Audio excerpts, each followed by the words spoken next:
Hey, what's going on, CNFers?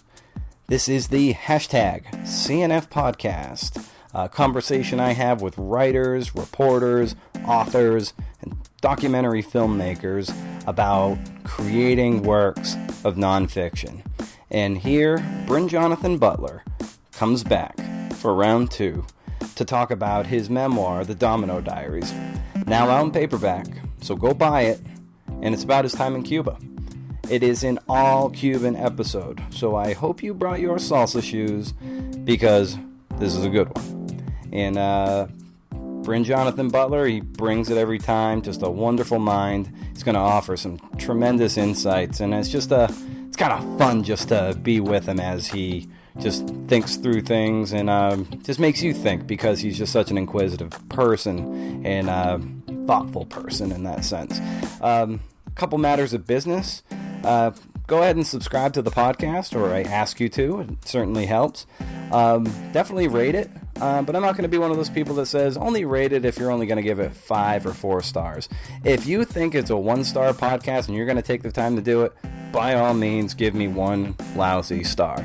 I'm going to be mad at first, but it can only make me better in the long term, right?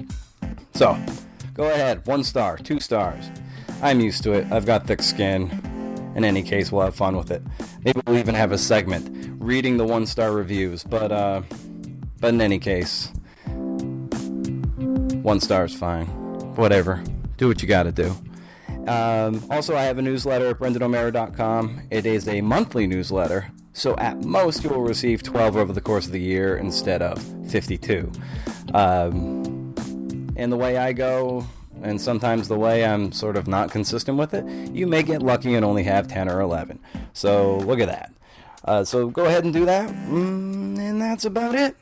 Enjoy episode 24 of the hashtag CNF Podcast as Brin-Jonathan Butler strikes back. Thank you.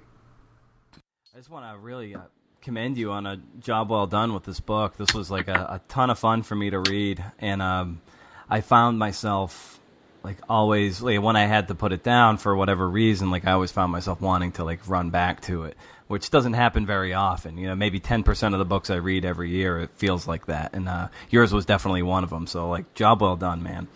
Well, I'm really glad you liked it. So I wonder, as with anything that's sort of memoir driven, especially people who are reporters and such, I often wonder, what compelled you to write this book, specifically a memoir of your time in Cuba? I think trying to make sense of a very complicated place, and also the fact that I just moved to New York not long before I sort of started the book. So it was another way of kind of making sense of a new life and a new chapter in the United States, because the book concludes with what I thought was the last time I'd ever be able to go back.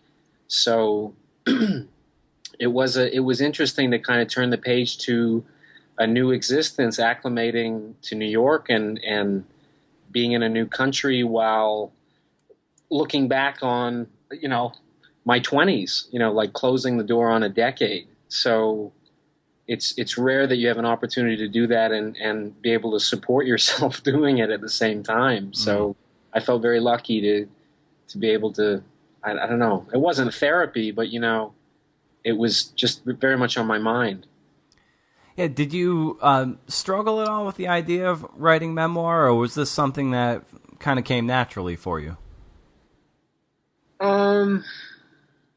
Yeah, I don't particularly like being this on stage, the spotlight on me. I much prefer watching and observing. But I also recognize that the easiest way for readers to be able to connect to Cuba would probably be through me, as somebody who was an outsider and new to it, and I think coming at it very quickly, where all my preconceptions were sort of detonated by the reality. I think that's always an interesting place to start, where you're not looking for answers, you're just exploring a lot of questions. And those are very often my favorite books to read, where it is nonfiction. So it was kind of unavoidable.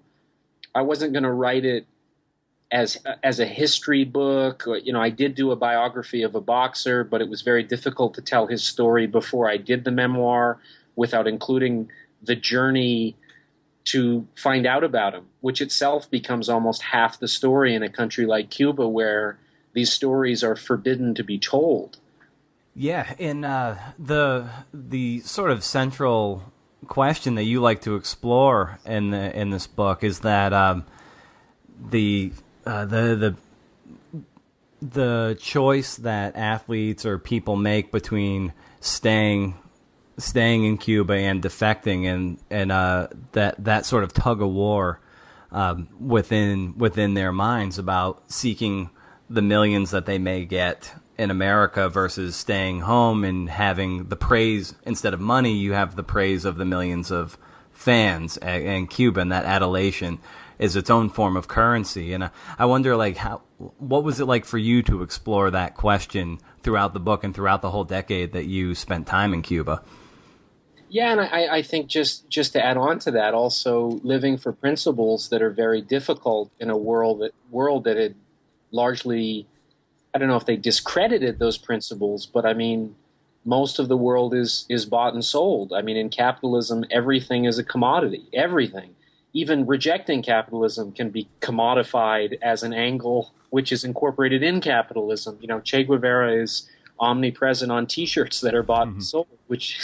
So I liked that To Stay or To Go just explored why we do anything. People are selling themselves out with their work here in New York every day. I mean, people are not spending enough time with their family. They're not prioritizing things that they look back on with regret. In Cuba, yes, there was the currency of the adulation of the people, but there was also a recognition that prior to the revolution, grandparents, parents were living in extreme poverty and squalor, in rampant illiteracy, people dying on the streets from curable diseases. And that the changes that eradicated illiteracy and a lot of these metrics for the health of a society with disease and universal health care, these didn't just happen. They happened as a result of that revolution, and they felt beholden to that. They felt honor-bound to be examples of that because they'd seen the benefits of it in their own families. I mean, most of these boxers are from the east of Cuba that was the most hard hit prior to Fidel Castro seizing power.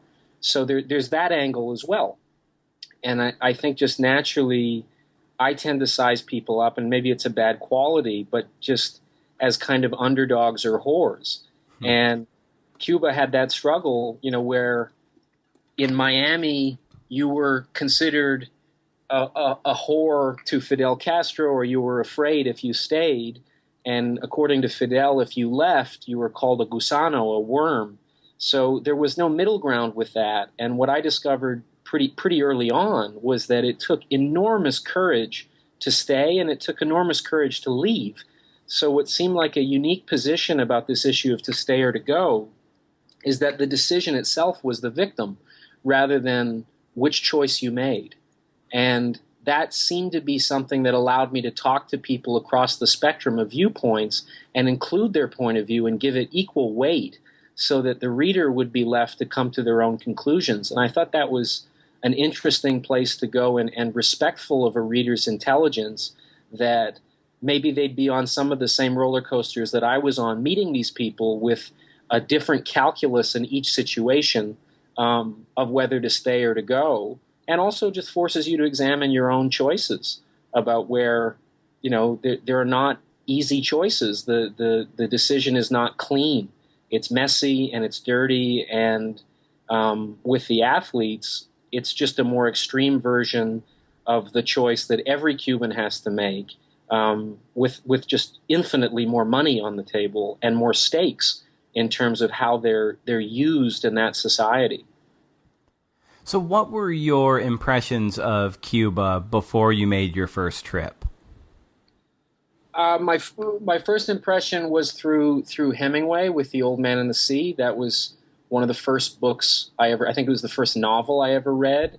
And I was just struck on the one hand of a simple fisherman in a quiet fishing village, struggling in a failed journey, and there was just so much beauty that he was able to find in that, and it seemed allegorical in the sense of Cuba seemed to be the ultimate David versus Goliath in standing up to the most powerful force in the world against the United States and the United States values.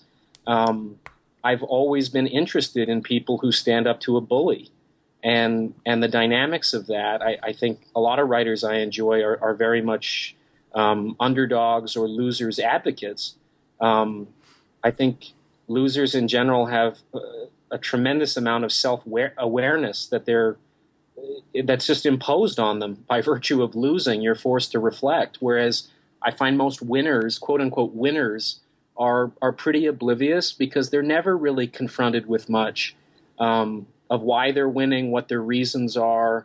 It's an interesting observation, just that we think of winners requiring the character not to lose, but it's just so often that losers have to demonstrate so much character. And we've just seen again and again so many of the people who are wildly successful, their character in the end does get exposed as being highly questionable. So I just saw so much dignity and character in the Cuban people in this common struggle that, it seemed impossible that they could ever succeed. And yet there were many successes and there were many things that I explored there. Everybody's warned about how impoverished it is over there, which is very true in a material sense, but in a social sense, in the sense of community, of relying on your neighbor, of your kids not being afraid to move about in Havana. All of those things, they seem to have, a tremendous bounty of human connection and empathy and concern and a sense of social responsibility that I never grew up with, and I certainly don't live with here in New York, where homelessness is, abundant everywhere you go. You're inundated with homelessness, and I don't think I've ever seen a homeless person in Havana in 11 years of traveling there. And yet the monetary conditions are very, very difficult also. It's an interesting thing that when Obama was at the baseball game in Havana and I was there, ESPN took photographs off the side of the stadium, Latino Americano, saying, meanwhile, here's Havana, trying to shame them about the poverty.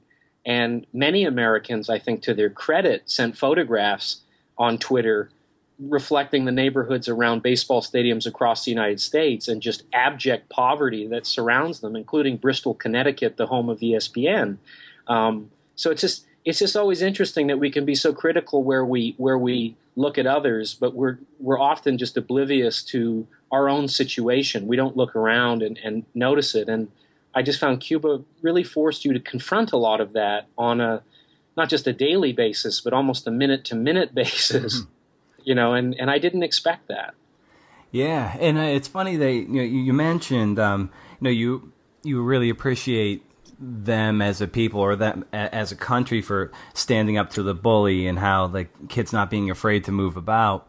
And through the first quarter of the book, we learned that you were beat up in school and it made you very timid, and that's what kind of ushered you towards the boxing culture, I guess, as it means at first of self-defense, but as we later learn, when you connect with that first punch, you don't want to be a fighter anymore. You want to learn how to protect people.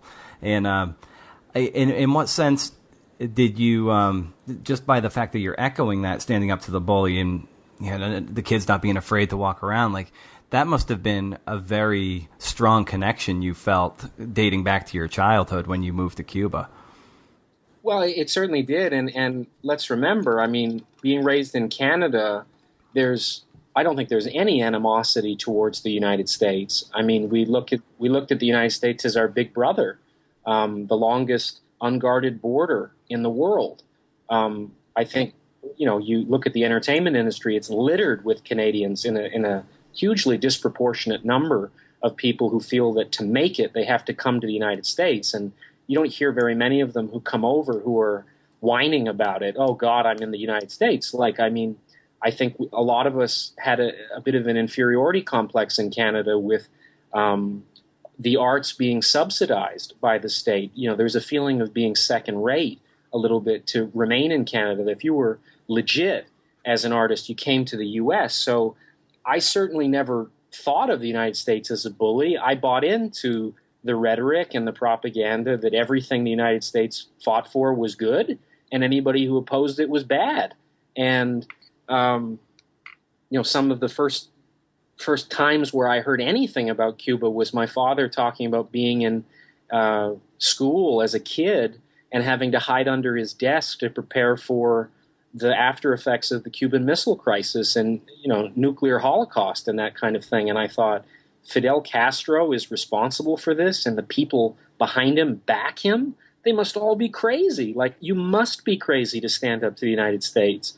And you get over there and you just learn a little bit about their perspective on things and notice how much more nuanced it is compared to the America's media perception of Cuba. And you just think, this is very strange. This isn't what I expected when they have no free press, that the people are so critical of their own system and also just critical of the propaganda. If you're actually reading between the lines and all people there, it's like they know the media is full of shit, so immediately they're reading between the lines. And unlike, I think, in the U.S., where, I mean, to this day, I don't know what the percentage is of Americans who think Obama is a Muslim, but at some points it was 30 or 40%. Yeah. I read, and you just think, well, how can that exist? Like, shouldn't our system be weeding that out in a healthy democracy? And yet, I just found most Cubans that I met had a far more thorough understanding of how the U.S. Congress worked than most Americans I meet here.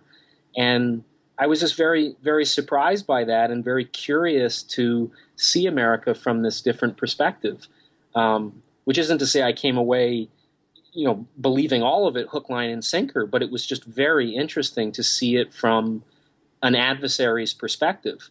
And I'm very intrigued by exploring any issue that I have a strong emotional response to intellectually from as many different angles as I can to try to learn more about it. And again, look for questions rather than answers. Because I find that allows you to have a lot more conversations. If you come at anything from an answer, it's a fixed point of view. Any judgment just stops a discussion. So I found that the conversations were a lot more robust there about what the United States meant to their lives, and some people were literally almost killing themselves to try to get over to Miami for the American dream. But they had a romanticized view of what that meant.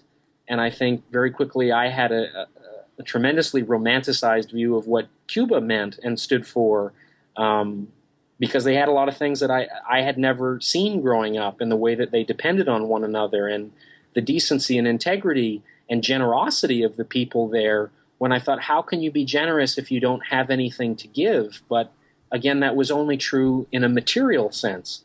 So that was just very, it was just very surprising and disconcerting. And it also took, this memoir started, 11 years after I'd first gone there. So I did have some real time to ruminate and to explore in books and conversations with a lot of the people who'd written the books. And I was just hoping that would offer something new and fresh for readers. Oh yeah, absolutely. And I think too, when I was reading it early on, I got this sense, this undercurrent of asking or looking at the lies that sometimes or the stories we tell ourselves, or the lies that our sort of culture and government tells us to kind of like keep us in our little place. Like in America, we're told that the American dream is this possible, tangible ideal, and it's sometimes anything but. And and Alfonso, one of your friends in Cuba, I believe he passed away, correct?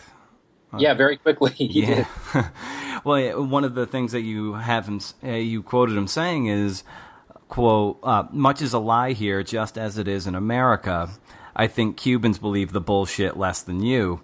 Cuban advertising tries to help individuals get over human weakness, while American advertising encourages you to give into it. And I was wondering, like, what thought you gave to the lies we tell ourselves, or in some sense, the lies that are told to us to, I don't know, maybe just keep us in line or keep everyone in lockstep, and so to speak.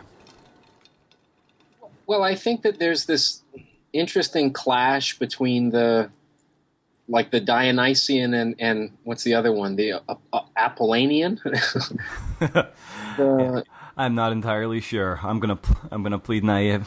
Well, in the sense of we try to come up with rational reasons to object to things that we're opposed to, but most of I think the key decisions that people make, and I think we make it with society, we do it with the stock market, we do it with tons of decisions we make, are emotional. They're totally irrational, that govern the decisions we make. Like, the real rudder we have with decisions is emotional. And so everything in Cuba seemed totally irrational.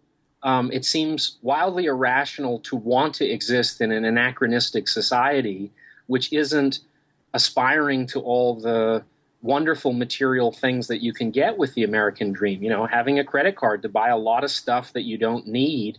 And who cares if you're in debt? You know, like, you'll figure out a way, but in the meantime, you have the big screen TV and on and on and on. In Cuba, you can't have any of that.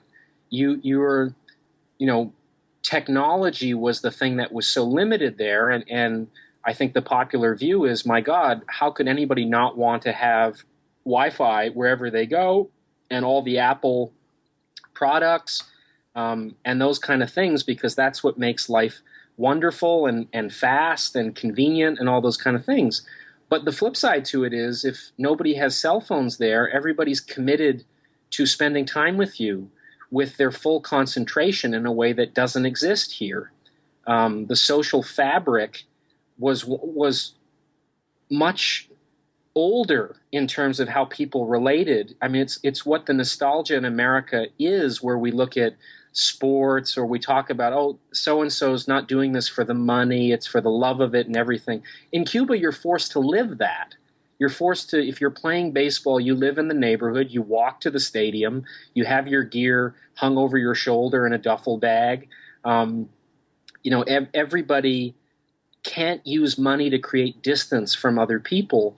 If you don't have a phone in your house, you think, my God, it's so tragic not to have a phone. But what it means is that 20 people a day knock on your door to come and see you and to have coffee with you. And they need eggs, and you have some extra rum. You have some connection for that. And your uncle has cigars, and on and on and on. So survival depends on a network of 50 people within 10 blocks of you. And that just created so much human interaction. And, you know, I'm in a city like Manhattan, which is, you know, such a tremendous high concentration of people, but the feeling of isolation and loneliness here, you're on a subway, everybody is nodding into their phones. I mean, nobody is interacting, or if they are, it's frustration and friction and sort of displaced anger. So there just seemed to be a lot more patience there.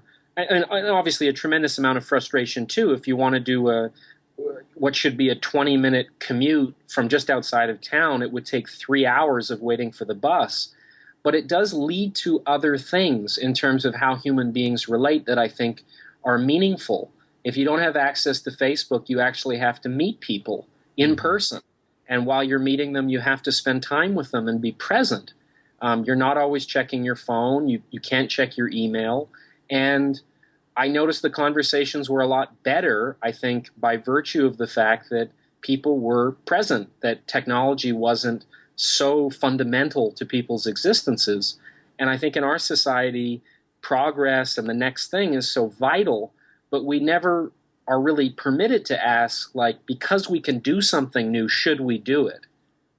You know, it's just always assumed tacitly that it's better. Yeah. And, you know, we need the next thing and the new thing. And we look at, I wonder often if cell phones, if they do make a link with brain cancer or something like that, will it become just like cigarettes where we know all the links of cigarettes with cancer, and still 20% of adults, including myself, smoke. I wonder if the same thing would be true with cell phones. I wonder if conclusively there was some way to prove all this talk of climate change, if anybody would do anything different. I mean, in terms of the people who deny it. I just think human nature is quite interesting that way, in that intellectually we can understand these things, but emotionally we don't want to do anything to change. And Cuba was, the Cuban people were forced to be in a situation that was so stifled from what the rest of the world was, and in many ways they were desperate to have those changes and to have Wi-Fi and all the wonderful material objects and stuff that make life more convenient. But there was a real benefit to not having those that was interesting to have imposed on yourself for periods of time while you were staying there. Yeah, because when you first went down there, the internet as we know it was in its nascent stages, and it definitely predated the social media that we know. And then by the time you were done with your sort of this period of time in Cuba, that's when everything started to pick up steam here in terms of the social networking via internet. And what was that like for you? That because you weren't as sort of handcuffed to it the way most of us are now when you initially moved there, so you could actually there was a certain change that you were undergoing, technologically speaking, as well as going back and forth to Cuba, where it by and large stayed the same. By and large, it did stay the same until Fidel Castro stepped down in 2006, and then when Raúl came to power and made some significant changes with private business and allowing more and more internet usage. I mean, I was just there for Obama's visit at the end of March. There were Wi-Fi hotspots all over Havana. It was clusters of hundreds of people next to all of those hotspots at any time of the day. A lot more tourist money was in. Cruise ships were coming in regularly. Now the first American cruise ships are coming. They were filming the Fast and Furious. Transformers, the movie, is slated to be filmed there. There was a Chanel fashion show down the Prado walkway that I wrote about, which used to be a slave auction center. There are huge changes just in 5 years where it's a different world. I had some people after publication write to me to say, can you kind of curate a list of things to do for a couple weeks so I can see the things that you saw? And I was kind of forced to say, like, they've been gone now for several years.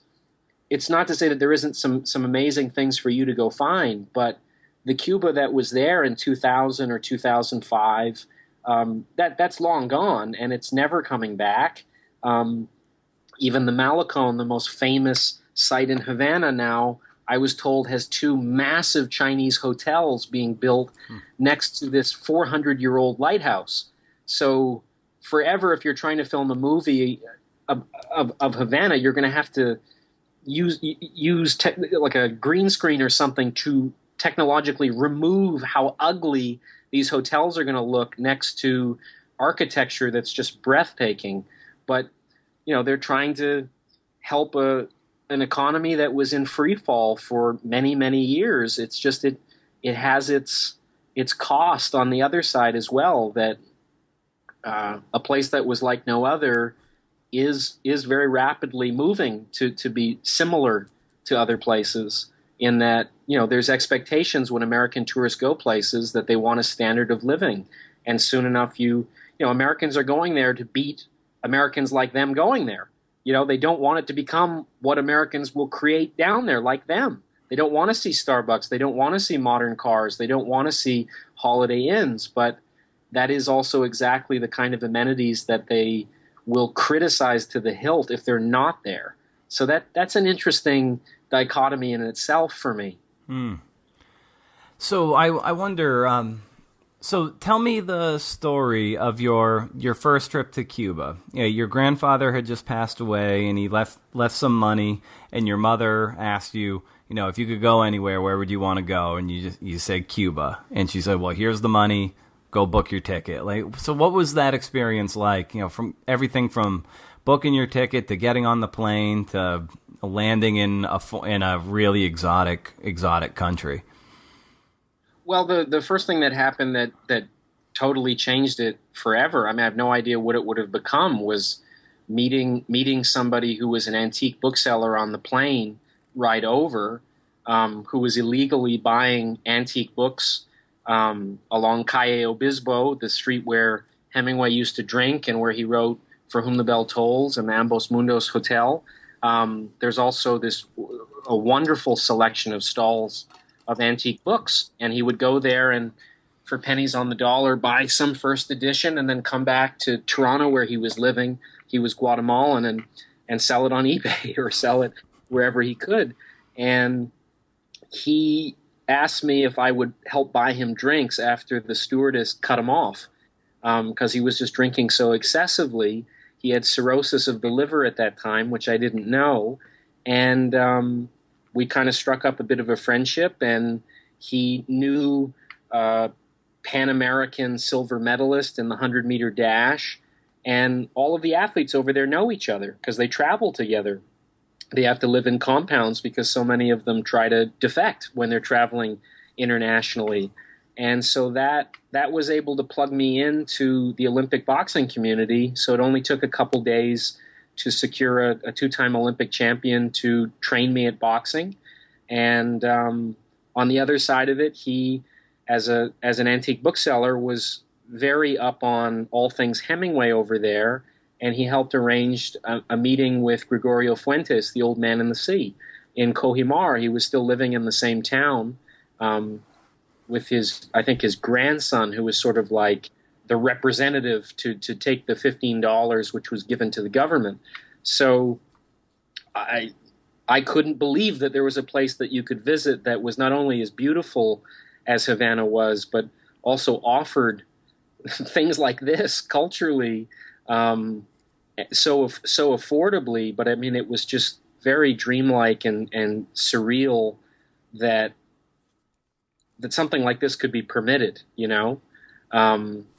But it was another element of communism kind of leveling everybody in a so-called egalitarian society. People aren't kind of walled off. You know, if you came to the U.S. and said, hey, I want to get batting lessons from Derek Jeter, and I'd like to hang out with Gay Talese to get some pointers on writing, like, good luck. Yeah. But it's a different story in Havana because $6 a day to a two-time Olympic champion is 2 weeks' salary that he can use to help out his family. And Gregorio Fuentes welcomed celebrating his relationship with Hemingway and felt that Hemingway was a very solid ambassador about Cuban values with the book that he'd written about it based on himself. And I was very... It was a definite starting point for me with Cuba about how a society could honor America's most famous writer when it was thought to be a society that was totally opposed to everything that America stood for.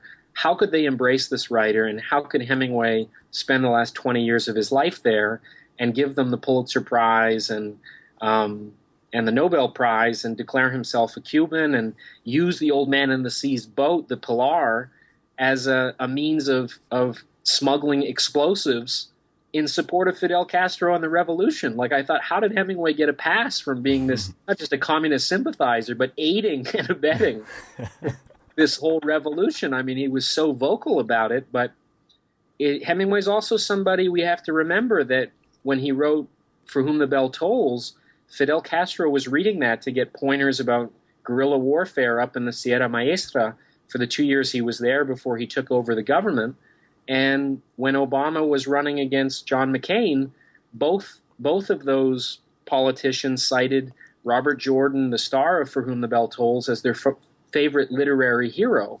So there's some odd symmetry and kind of poetry in there about people, I guess, finding some things to cling on to and dismissing others sort of conveniently. But all of that just really intrigued me. So Alfonso also said you guys touched down, and he said meeting a city for the first time at night is like making love to a woman before you've ever spoken with her. And he said, I'm very envious of you tonight. So what was that like? Describe the scene of seeing Havana for the first time, with the sundown. Yeah, it's Havana is a place that you feel like it just directly is working on your subconscious as you're looking at it. It has that feeling of a nightmare. Like in every nightmare, it takes a little while to sort of sort out that everybody is there, understands why they're there except you. And when you understand kind of what's going on, suddenly you're like, oh, I'm in a nightmare, and that's usually when you wake up. And it feels a bit like the scenery and the whole apparatus of Havana, especially at night, the trees and the jungle and the intensity of the people, and it's loud and the music is rumbling. Things are literally falling down everywhere. All the buildings that people are saying, oh wow, what's such gorgeous architecture, post-colonial architecture. Cubans are saying it's falling fucking down. It's killing people. The roof is caving in. The plumbing doesn't work, and on and on. So all of that kind of intensity was really overwhelming. But then you find that this nightmare, like the wardrobe of nightmare that the city has, is masking this overwhelming kindness and sense of playfulness, a huge unbridled sexuality. So there was just such a sense of welcome that felt really unearned. Like you just show up and people take you into their lives. If they have a few drops of rum in a bottle that's been there for 6 months, they'll share it with you. And they don't make a point to let you know that they're sharing it with you. It's just their sense of treating you. I guess the best way to distill it is hearing from some people this proclamation that everybody deserves to have Havana as a hometown, but not hoarding that, not keeping that from people, but sharing that with people, letting them feel that as much as they possibly can. And that's a very different value system. I mean, I remember distinctly in Vancouver, one of the nicest drives you could have was an area where mansions had been built so that there was no public park or space where you could enjoy the view that wealthy people could enjoy. And I remember thinking, even as like a kid, do they have that view so that they can enjoy it, or do they have it so they can deprive it from everybody else who can't afford it? Yeah. And I wonder which was more pleasurable to them. Distinctly, like I just remember feeling like that. Like it seems like there's been effort put to prohibit people who can't afford to enjoy this view to enjoy them being off on the sidelines, Yeah. And Cuba didn't have that feeling with the wonders that Cuba offered, which I think primarily is the people themselves.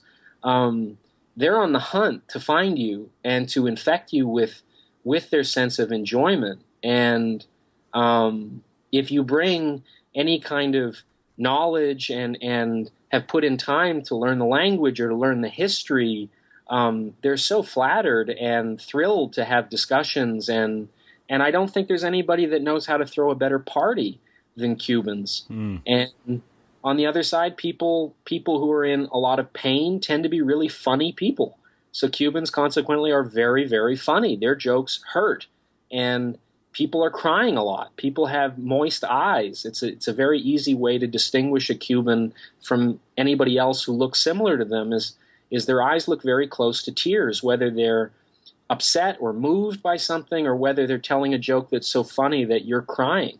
And all of that kind of intensity of emotion was something that was very new to me, coming from a place where it seemed like the ultimate social violation was giving people a story to tell. People would, what are you doing? Why are you trying to stand out? It was a very provincial, bourgeois kind of attitude in Vancouver, I thought, where, the weather wasn't small talk in Vancouver. It was a serious discussion. And that was not pleasing to me as somebody, who more than anything, like I'm not interested in landscapes. I'm interested in people. I'm interested in learning how they work. And And in Cuba, Cuba covers you, I think, as much as a writer as a photographer, is that it takes genius to take bad photographs in Cuba. It takes genius. And I think the same thing is true with telling stories. Find anybody you run into at random, and I guarantee you either they or somebody very close to them is living a life completely at the extremes. So how do you write a bad story just simply reporting on what their basic day-to-day existence is and overcoming the quotidian conflicts and obstacles of their daily life? So maybe it covered a lot of my flaws as a writer to have subjects who were just so colorful and leading a life in a place that I knew very, very early on that if, I don't have kids, but if I had kids or grandkids, they would never believe that Cuba existed, even if I was telling them, the gospel of exactly what I saw. They just couldn't believe that human beings could ever live this way. And that's a magical way to live, just from roosters screaming on the rooftops next door to you to wake you up, to when you go to sleep at night and everybody's dancing or dominoes or music's playing or people are holding hands walking outside the door, and people are outside. They're out there because their homes are not pleasant places to live in. There's too many people living in each space. So I learned Spanish mostly from watching the Brazilian telenovelas that would shut down the city. But often I felt like these people were learning their lives from telenovelas. I mean, every story I encountered was a kind of telenovela script plot line of extremity. So all that stuff was just, it took me years to be able to synthesize it from journals and just my own ruminations into something that would approach like a story to tell, Yeah, and it's alluding to the Cuban, the Cubans, how they always look like they're close to tears. I pulled that line right out of the book. It's on I have the hardcover edition, so it's on page 68. It's Cubans' eyes often look close to tears. Tears never seem far away because both their pain and their joy are always so close to the surface. And I almost felt like, wow, like that's like a killer opening line to, but I think it opens a chapter, or at least opens a page break, and it's like it's just like that just throws the hammer down right away, and I think that sums up.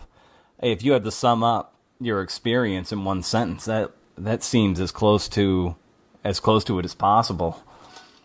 I agree, and I think the counterpoint to it was reflecting on the Cuban. I mean, that seems like a tragic condition to be in. I think many people would agree. But from where I came from, there was a certain despair. I forget who had the quote that most people live lives of quiet desperation. I think it's Thoreau. Yeah. Yeah, it sounds right. And I think that was Vancouver to me. Like the streets where I walked and the people I saw just made me increasingly feel numb. And to be with people who were being moved to tears by joy or by sadness, at least they were feeling things. And it doesn't mean I'm advocating a system that creates that kind of dynamic, but it seemed, just from a humanist perspective, to be pretty vital to our existence and not an accident that so many people in our culture are medicated so heavily just to deal with and regulate their emotions. We're scared to feel anything in this society. Anything you feel, I guarantee there's a medication to deal with it if it makes you uncomfortable. And Cuba makes you very uncomfortable. If you're not drunk, if you're not banging, women, prostitutes who are there, if you're not touring cigar factories, if you're not doing the Hemingway tour, but you're actually walking 99% of Havana still, which is amazing, is pretty much untouched from what you see in every other major city in the world, where they all sort of become and aspire to be the same cliche. They're not just cliches; they aspire to the cliche. And 99% of Havana still is itself. And I found that just to be very overwhelming, and a really interesting glimpse into what America was. There was so much symmetry there into what was Brooklyn in the 1950s that people go on and on about just how magical a time it was. Well, that's long dead, and that will never come back in this country. But it was alive and well there. This conservative American wet dream was all over the place. And I just thought, oh, isn't it interesting that Americans are so afraid of this for various reasons, or their government won't allow them to go see it. But if they did, I think it would be such a throwback to stories that have been told to them by their grandparents. And it might open them up about why have they been told to avoid this? Maybe there is some value in some of the things that are here, correctives that are here, which is what I think brought Hemingway there. I think Hemingway very much was this Huckleberry Finn who wanted a river to fish in that was his. And that was long dead in his own country, but it was alive and thriving in Cuba for a long time, despite a lot of other problems going on. I think that was a big part of why somebody who had the choice to live anywhere in the world chose there. It didn't surprise me for a second after spending a day there why he would choose it. Speaking of Hemingway, aside from the Nick Adams stories, for someone who's such a titanic American writer, did he even write a novel that was set in America? Did he write a novel that was set in America? I guess To Have and Have Not. Okay, yeah. The Florida Keys, yeah. But again, smuggling over to Cuba and stuff like that. Yeah. That's the only one I can think of. But I think you're right to say the Nick Adams stories are all about kind of looking back in the past at small towns that have literally been burnt down, going back into this past, and him always wondering, was it there in the first place? That seems to be the magic of those stories, is this almost radical ambivalence about, can we trust memory in relation to our nostalgia? It's definitely what makes those stories endure for me. Yeah. And that's a big part of Cuba too, is people always looking back in the rear view, and a younger generation saying, fuck that, like, let's look ahead. Like, this past that you're always talking about wasn't there. And I think you're seeing that also on the other side of the 90 miles with a lot of the books written by the exile community kind of waxing poetic about the paradise that Cuba was, and a lot of people who are still there saying, fuck you, it wasn't a paradise. I think this revolution happened. It's because of how unfair things were.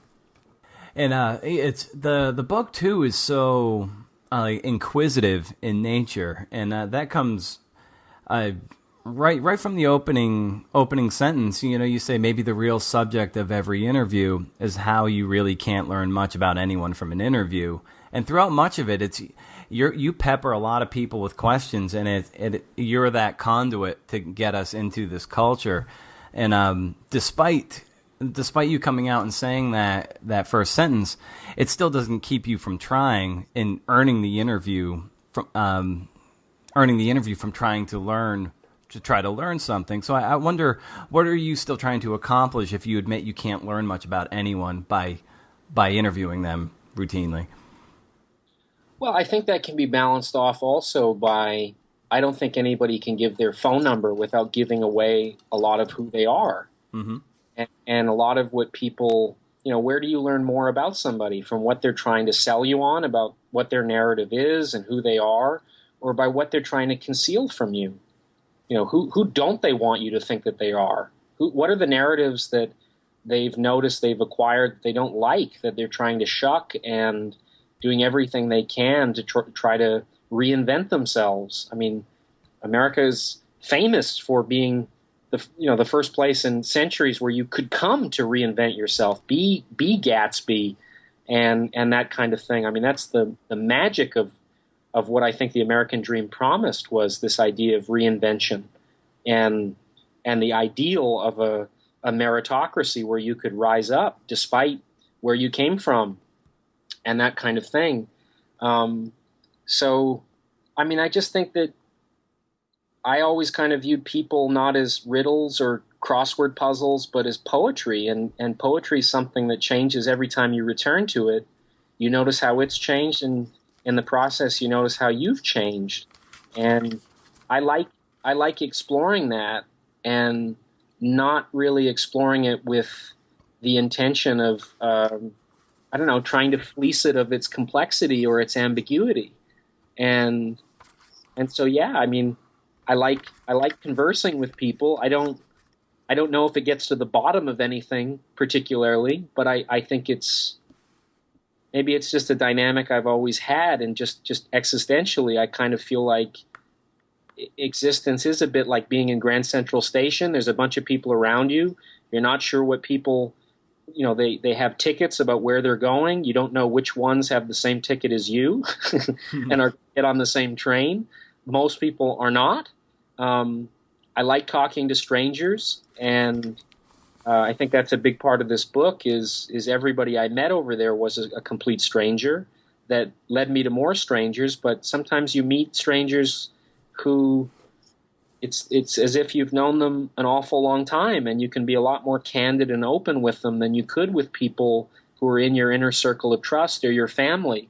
So that dynamic, I guess there's an element of displacement in that I had a lot of issues with where I was born and family and community and social connections, and it didn't fit very well where I came from. So I sought to find surrogates elsewhere, and Cuba is I guess a strange place to find it, but I did find a lot of those things, or if I didn't find it, I guess I found a place where those human connections were more valuable than anywhere else that I've been.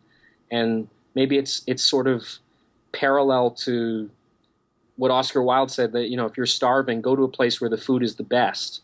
And if I was emotionally starving from family and social stuff, Cuba was definitely a place where I'd never seen families have more purchase in a society, or friendship, or a sense of community, or a sense of patriotism, rallying around principles of common struggle. So I just found that a very vibrant, intense kind of ethos to exist in that moved me. I just found the right music to the right soundtrack to accompany my own film, of life, where I felt like I could move to it finally. I couldn't where I came from. Nothing fit. So that was, it's hard not to feel a great deal of gratitude and generosity to a place that offers that to you, especially when you're not from it. I wasn't trying to go native with it. I was never trying to, I was very much still an outsider, but I just sure enjoyed those moments and wanted to savor them for as long as they were there, because I knew Cuba, as I encountered it, was not going to last for very long. So what was it like for you? Like, with essentially every question you asked was, in a lot of ways, committing a sort of Cuban suicide for you, because you were going up the ladder of people who, if you asked them or got caught interviewing them, it was going to lead to your either like banishment from the country, or worse, maybe getting arrested and thrown in prison, especially as you're trying to approach like Teófilo Stevenson and these high profile athletes. It's almost like the very inquisitive nature that you have was also going to be your Cuban undoing. So what was that like for you as as you kind of like lit the fuse of your own bomb there by asking these questions? I guess I wanted to get deeper. I wanted to, get to the kind of fulcrum of how this insane revolution functioned. And I guess the unique angle that I wanted on it was that I'd heard how both sides of the 90 miles had weighed in about the issue, but I hadn't heard in a setting that was more informal and natural how these people felt themselves, and how did they live? What was it when they weren't on camera or behind a microphone, but just with you in their living room? What was it like just to see them interact where TV cameras weren't following them? I wanted to see behind the curtain. And I think I just increasingly got addicted to that pursuit. And in the process, got a few other people behind me who would financially support that endeavor, where I had obligations to not let everything collapse, but I had to go further and further and pull it off. I mean, in a weird way, I guess kind of like Santiago with the big fish, like you want the big one, but it definitely has the risk of causing a lot of problems, that you're way out into deep waters where you don't know how to deal with it. And I certainly didn't want to get arrested. I certainly didn't want to get put in prison for the perception that I was trying to lure athletes off the island. I was meeting people who were doing that outside of Cuba, who'd gone there to secure Cuban athletes for very little money, to get them into smugglers' boats and that kind of thing, taken to Mexico, held hostage until ransoms were paid and that kind of thing. It just seemed like these stories hadn't been told much, and it was just such an insane world to enter into, and try to engender trust with the people to tell their stories. And I think part of it was just that they didn't know what the hell my angle was, and I wasn't sure particularly either. I just wanted to just listen to people, give them an opportunity to talk. And then I guess the only way to go further was to start recording it, with a camera or with a notepad. And that does up the stakes, because the Cuban state certainly wants control over the narrative of where their highest profile athletes stand. And anything that clashes with that narrative, they will try to suppress by any means that they have at their disposal. So it becomes a scary society when literally on every block is a spy agency called the Committee for the Defense of the Revolution, where any non-revolutionary activity is reported. And I would hear stories of even petty violence, of a tourist having a camera stolen could result in like a quarantined area of 10 square blocks where the army would come in and go door to door until they found the assailant. So where athletes were concerned, or any kind of, spokesman against the revolution, or, anything quote unquote counter-revolutionary, I just met many reporters who were doing a lot less than I was in trying to secure interviews be deported immediately. And so there's always a bit of dread that you're going to get that knock at 2 or 3 in the morning and be escorted to the airport and be blacklisted to ever come back, or be arrested while you're doing these interviews, because there are very clearly defined channels officially to secure these things. And I had no standing in terms of working for a legit publication or TV network or something to make it at all reasonable for them to agree for me to do it.